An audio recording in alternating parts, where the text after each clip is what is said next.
قد جاب خواطرنا حلم يطويه تخرجنا أيام الجد قضيناها وهنا الإنجاز يسامرنا فرح قد جاب خواطرنا. Abu Hurairah radhiyallahu an. Hadis ini ada dalam kitab Sahih Al-Bukhari. Apa kata Nabi? La taqumus sa'ah.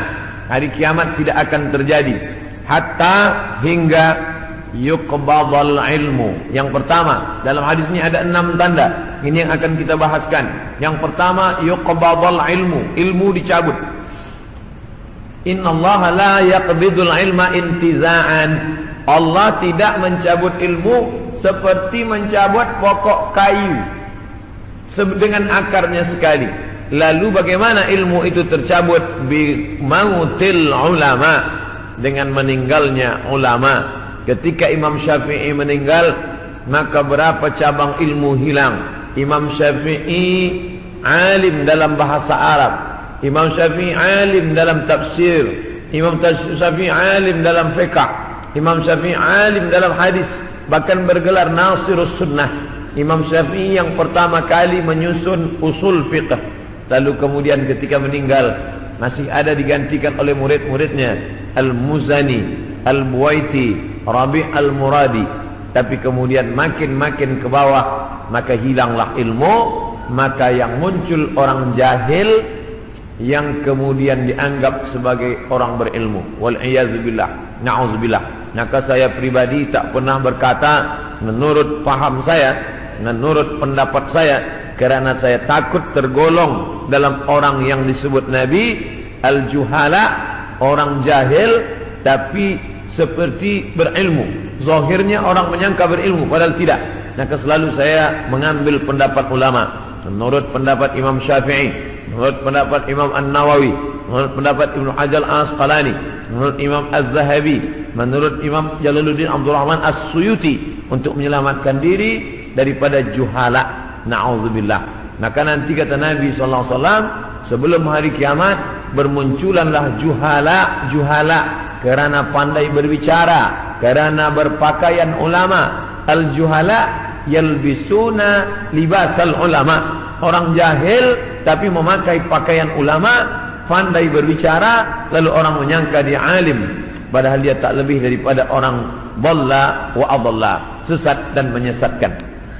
Sebenarnya kiamatnya sudah terjadi pada isinya, tapi alamnya belum kiamat besar. Maka kata ucapan Nabi SAW dalam suatu hadis, idza wussidal amru ila ghairi ahlihi, bila diberikan suatu perkara bukan kepada ahlinya, bukan kepada orang yang faham, fantaziris sa'ah, maka tunggulah kiamat. Makna kiamat di situ bukan kiamat alam semesta, tapi kiamat isinya. Bila pembinaan masjid ini diberikan kepada orang yang tidak pakar, tidak memiliki kepakaran pada bidang itu, fantaziris sa'ah, maka tunggulah sa'ah, kiamat, hari kiamat. Makna kiamat di situ bukanlah kiamat alamnya, tapi isinya sudah kiamat. Begitu juga dengan ucapan Nabi tentang masalah idza waqa'a ala ahadikumul qiyamah, bila terjadi kiamat pada salah seorang kamu, wa fi yadihi fasilah, di tangannya ada anak korma, falyaghrisha, tanamlah, karena dia akan menanam itu, lalu kemudian dia mati. Bagaimana mungkin kiamat terjadi pada satu orang? Maka makna kiamat dalam hadis ini alamnya tidak kiamat, tapi orang itu mengalami kiamat, maknanya mati dia. Na'udzubillah. Oleh sebab itu maka bahwa kiamat sudah terjadi pada isinya, ya, kerana banyaknya orang jahil. Oleh sebab itu alhamdulillah kita di Malaysia masih ada para ulama, masih ada para mufti, masih ada para habaib. Maka kita datang ke majlis-majlis mereka, hindari majlis-majlis orang-orang jahil yang tidak diketahui sanad ilmunya, yang tidak diketahui dapat dari mana, bahkan mendakwah mendapat dari mimpi. Langsung berjumpa dengan Syekh Abdul Qadir Al-Jilani, langsung saja terus mendapatkan zikir talqin dari Rasulullah SAW tanpa bersanad, tanpa berguru. Padahal para imam mengajarkan kita ada namanya sanad. Al-isnad minad din, sanad itu bahagian dari agama. Laulal isnad, Kalaulah bukan kerana sanad, laqala man syaa ma syaa, maka orang mudah saja berkata sesuai kehendak hawa nafsunya. Begitu kata Imam Abdullah ibn al-Mubarak, salah seorang ulama hadis yang amat sangat tinggi ilmunya. Maka Imam Bukhari bersanad sampai ke Nabi Muhammad sallallahu alaihi wasallam. Imam Bukhari mendapatkan hadis itu dari gurunya, namanya Abdullah ibn Maslamah. Abdullah ibn Maslamah mendapatkan dari gurunya, namanya Malik bin Anas.